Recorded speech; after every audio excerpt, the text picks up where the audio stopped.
सुन लें, सदके वारी का लफ्ज अम्मा ही बोलती है, मैं सदके वारी जाऊं, अम्मा ही बोलती है ना।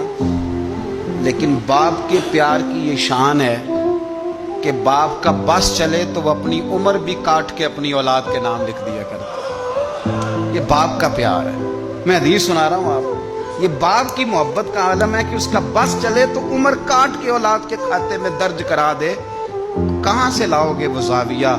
दुनिया में वाहिद शख्सियत बाप की है, बाप की, जो मेहनत खुद करता है पर अपने लिए नहीं करता, जो कमा के ला के ऐलान करके औलाद को कहता है पुत्र आपका ही है सारा कुछ, सारा आपके लिए कर रहा हूं। तो इतना छोटा ना समझे, मेहरबानी करें। बाप की अजमत को, बाप के मर्तबे को, बाप के मकाम को, वो जब बेटा सोया होता है और रात को वालिद आके उसका चेहरा देखता है ना, सोए हुए का, और अब यकीन करें दुनिया में एक सहारा ऐसा है जो बंदे को जवान करता है, पुत्र एक हो पर बड़ा हो जाए जरा कद के बराबर, तो बाप को यूं लगता है कि मेरे कंधे थोड़े से ना वजन हल्का हो गया है, मैं अब आसानी में हूं। तो बाप के प्यार की भी कोई हद है नहीं।